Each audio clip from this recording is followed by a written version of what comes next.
बराबर, तो जीडीपी कितना हुआ? ये बहुत ज्यादा जीडीपी हो गया हो, 20 कर देते हैं।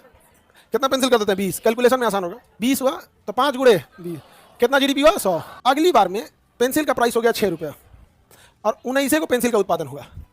कितने पेंसिल का उत्पादन? गुणा करिए, कितना होगा? 6 गुणे कितना हो गया? 114। अगली बार पेंसिल का उत्पादन मान के चलिए 7 रुपया पेंसिल हो गया। कितना हो गया? और पेंसिल का उत्पादन हुआ 18 पीस। कितना पीस? तो बताइए 7 गुणे कितना हुआ? 136, 126। जीडीपी ऐसे ही निकाला जाता है, कितना प्राइस है और कितना उत्पादन हुआ है। अगली बार में पेंसिल का रेट और बढ़ गया, मान के चलिए रेट हो गया 8 आपका 10 रुपया। कितना हो गया? 10 रुपया हो गया और 15 पेंसिल का उत्पादन हुआ। तो 10 गुणे कितना हुआ? 150। जीडीपी कितना हो गया? जीडीपी 150। इतना ही रहने दें, कौन सी भरेंगे इतना? यहाँ पर 13 तक रख देते हैं। 13 तक रख दिया तो मेरी बहन गुस्सा नहीं होगी। अब इतना दिखे आप लोगों को। अब तुमको इसमें गड़बड़ी दिखेगा, तुम्हें जीडीपी बढ़ता हुआ दिख रहा है 100, 114, 126, 150, जबकि तुम देखोगे तो पेंसिल का उत्पादन लगातार घट रहा है। ये जीडीपी नहीं बढ़ रहा है, इन्फ्लेशन हो रहा है। इन्फ्लेशन का मतलब होता है महंगाई बढ़ना। तो जीडीपी में जब महंगाई जोड़ देते हैं, ये जीडीपी निकालने का तरीका समझ आ गया? इसी को कहते हैं नॉमिनल जीडीपी। कौन सा जीडीपी? Nominal GDP. कैसा जीडीपी? Nominal GDP. लेकिन नॉमिनल जीडीपी निकालने का तरीका सही नहीं है। इससे हमें जीडीपी में ग्रोथ के बजाय महंगाई में ग्रोथ का पता चलता है, क्योंकि लगातार उत्पादन घट रहा है। आप पेंसिल का देखिए तो पहले 20 था, 19 हुआ, 18 हुआ, 15 हुआ, लेकिन हमको जीडीपी में ग्रोथ दिख रही है। जीडीपी में क्या दिख रही है? ग्रोथ। तो ये तरीका गलत है। तो हम पहले हम नॉमिनल जीडीपी नापते हैं? नहीं, नॉमिनल जीडीपी कभी भी सही आंकड़ा नहीं देगा। तो हमें निकालना होता है जीडीपी इन रियल टर्म्स। कौन सा जीडीपी? Real GDP. कैसा जीडीपी?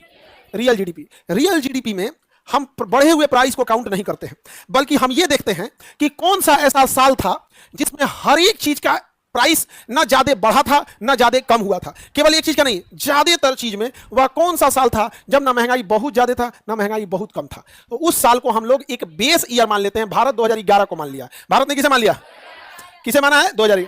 यानी आज अगर हम जीडीपी को निकालेंगे, रियल जीडीपी निकालेंगे, तो उस साल का प्राइस जोड़ेंगे या बेस ईयर का प्राइस?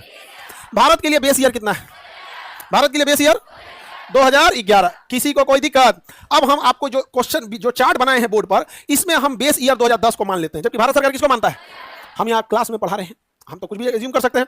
तो हम बेस ईयर मान लेते हैं बाबू 2010 को। तो हम जब भी प्राइस काउंट करेंगे तो अब हम बढ़ा हुआ प्राइस काउंट नहीं करेंगे, हम प्राइस काउंट करेंगे कब का? 2011-10 का, क्योंकि मेरे लिए बेस ईयर क्या है? तो देखिए 2010 में प्राइस कितना था? 5। तो हर साल प्राइस कितना रहेगा? 5। अब हम प्राइस पे चर्चा नहीं करेंगे, क्योंकि रियल जीडीपी निकालने के टाइम पे प्राइस फिक्स कर दिया जाता है। किस साल पे फिक्स करते हैं? चालू वर्ष या बेस वर्ष? आधार वर्ष यानी बेस। चालू वर्ष पे नहीं जोड़ते। तो हमने मान लिया कि 2010 का यहाँ क्या है? Base year. तो बेस ईयर पे प्राइस कितना है? 5। तो सबका प्राइस लिख दिया 5। अब हम उत्पादन से क्या करते हैं? गुणा कर देते हैं। किसे गुणा करते हैं? उत्पादन से। तो 2010 में कितना था? 20। तो कितना हुआ? 100। और 2011 में 19। क्या हम 6 रुपए के हिसाब से गुणा करेंगे? बेस ईयर हमारा फिक्स होगा, 5 से गुणा करेंगे, 19 बचे, हाँ 95। अब अगले साल देखेंगे 18 पेंसिल का उत्पादन, तो 18 गुणे 7 करेंगे, 18 गुणे 5, 18 बचे 90। हाँ ठीक है, 16 पचे 80 होता है, 18 पचे 90 होता है, सही है। आगे बढ़े, 15 गुणे 10 करें, 15 गुणे, तो 15 गुणे 5 करना क्या, कितना 75, 15 गुणे। अब बताओ, नॉमिनल जीडीपी को अगर देखोगे तो तुम्हें ग्रोथ दिखेगा, जबकि रियल जीडीपी देखोगे तो तुम्हें घटाव दिखेगा। अब आप बताओ, हमें रियल जीडीपी पे भरोसा करना चाहिए कि नॉमिनल? रियल जीडीपी एक्चुअल उत्पादन को दिखा रहा है और नॉमिनल जीडीपी महंगाई को बताता है। यदि महंगाई है तो नॉमिनल जीडीपी ज्यादा रहे। तो जीडीपी कितने टाइप से? नॉमिनल जीडीपी और रियल जीडीपी। नॉमिनल जीडीपी या रियल जीडीपी, कोई दिक्कत? आगे बढ़े, तो देश में नॉमिनल जीडीपी निकाला जाता है कि रियल? क्वेश्चन पूछा था बाबू कि चालू वित्त वर्ष पर निकाला गया जीडीपी क्या कहलाता है?